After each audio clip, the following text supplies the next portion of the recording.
Hello friends, welcome back to our channel. ഇന്നത്തെ വീഡിയോയിൽ പറയാൻ പോകുന്നത് ജനിക്കുന്ന സമയത്ത് കുഞ്ഞുങ്ങൾക്കുണ്ടാകുന്ന നിറം കുറച്ച് ദിവസത്തിന് ശേഷം കുറഞ്ഞു പോകുന്നതായി കാണാറുണ്ട്. അതിൻ്റെ കാരണങ്ങൾ എന്തെല്ലാമെന്നാണ് ഈ വീഡിയോയിൽ പറയുന്നത്. നമ്മുടെ വീഡിയോയിലേക്ക് പോകുന്നതിന് മുമ്പ് നിങ്ങൾ എൻ്റെ ചാനൽ ആദ്യമായാണ് കാണുന്നതെങ്കിൽ ഒന്ന് സബ്സ്ക്രൈബ് ചെയ്യുക. സബ്സ്ക്രൈബ് ചെയ്തതിന് ശേഷം അടുത്ത് കാണുന്ന ആ കുഞ്ഞ് ബെൽ ബട്ടണും കൂടെ ഒന്ന് എനേബിൾ ചെയ്ത് വയ്ക്കുക. അപ്പോൾ ഞാൻ അപ്ലോഡ് ചെയ്യുന്ന വീഡിയോയുടെ നോട്ടിഫിക്കേഷൻ നിങ്ങൾക്ക് ലഭിക്കുന്നതായിരിക്കും. അപ്പോൾ നമുക്ക് വീഡിയോയിലേക്ക് പോവാം. ആദ്യമായിട്ട് ജനന സമയത്ത് കുഞ്ഞുങ്ങൾ വെളുത്തിരിക്കുന്നതിൻ്റെ കാരണം എന്തെല്ലാമാണെന്ന് നമുക്ക് നോക്കാം.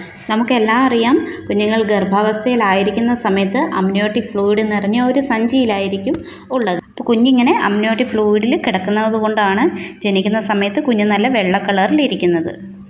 അതുപോലെ തന്നെയാണ് കുഞ്ഞിൻ്റെ ജനന സമയത്തുണ്ടായിരുന്ന വെയിറ്റ് 1-2 ദിവസത്തിന് ശേഷം കുറഞ്ഞതായി കാണാറുണ്ട്. ഇങ്ങനെ വെയിറ്റ് കുറയുന്നത് പോലെ തന്നെയാണ് കുഞ്ഞിൻ്റെ നിറവും കുറഞ്ഞു വരുന്നത്. ഈ കാര്യത്തെക്കുറിച്ച് ഒട്ടും തന്നെ ടെൻഷൻ ആവേണ്ട കാര്യമില്ല. രണ്ടാമത്തെ കാര്യം, കുഞ്ഞുങ്ങളുടെ നിറം അവരുടെ പേരൻസിൻ്റെ ജീനുകളെ ആശ്രയിച്ചാണ് ഇരിക്കുന്നത്. മൂന്നാമത്തെ കാര്യം, കുഞ്ഞുങ്ങളുടെ സ്കിന്ന് വളരെ കട്ടി കുറവായിരിക്കും. ഓരോ ദിവസം കഴിയുന്തോറും കുഞ്ഞിൻ്റെ സ്കിന്നിൻ്റെ കട്ടി കൂടുവാൻ തുടങ്ങും. അതിനനുസരിച്ച് കുഞ്ഞിൻ്റെ നിറത്തിൽ വ്യത്യാസം വന്നു തുടങ്ങും. ഇനി നാലാമത്തെ കാര്യം, ജനിക്കുന്ന സമയത്ത് ചില കുഞ്ഞുങ്ങൾക്ക് ഡാർക്ക് റെഡ് കളറോ പിങ്ക് കളറോ പർപ്പിൾ കളറോ ആയിരിക്കും.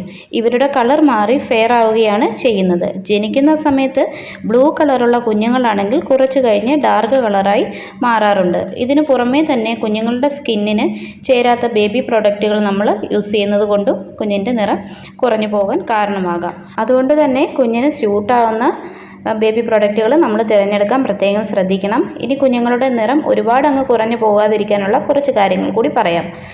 അതിലൊന്നാമത്തത്, കുഞ്ഞിനെ കൂടുതൽ സമയം ഡയറക്റ്റായിട്ട് സൂര്യപ്രകാശം കൊള്ളിക്കാതിരിക്കുക എന്നതുള്ളതാണ്. പിന്നെ കുഞ്ഞിനെ മസാജ് ചെയ്തതിന് ശേഷം 5-7 മിനിറ്റ് വരെ മാത്രം വെയിൽ കൊള്ളിക്കുക. അല്ലാതെ 1/2 മണിക്കൂർ 1 മണിക്കൂർ കുഞ്ഞിനെ വെയിൽ കൊള്ളിച്ചാലും കുഞ്ഞിൻ്റെ നിറം കുറയാൻ കാരണമാകും. ഇനി അടുത്ത കാര്യം എന്താണെന്ന് വെച്ചാൽ, കുഞ്ഞിനെ എപ്പോഴും മസാജ് ചെയ്തതിന് ശേഷം മാത്രം കുളിപ്പിക്കുക.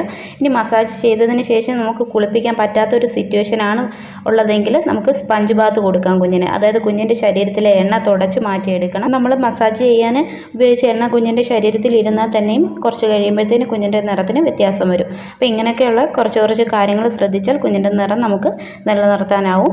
അപ്പം വീഡിയോ ഇഷ്ടമായെങ്കിൽ ലൈക്ക് ചെയ്യുക. അതുപോലെ തന്നെ നിങ്ങളുടെ ഫ്രണ്ട്സിനും ഫാമിലിക്കും ഒന്ന് ഷെയർ ചെയ്ത് കൊടുക്കുക. ഇതുപോലെയുള്ള ഇൻഫർമേറ്റീവായിട്ടുള്ള വീഡിയോസിനായിട്ട് നമ്മുടെ ചാനൽ ഒന്ന് സബ്സ്ക്രൈബ് ചെയ്തേക്കണേ.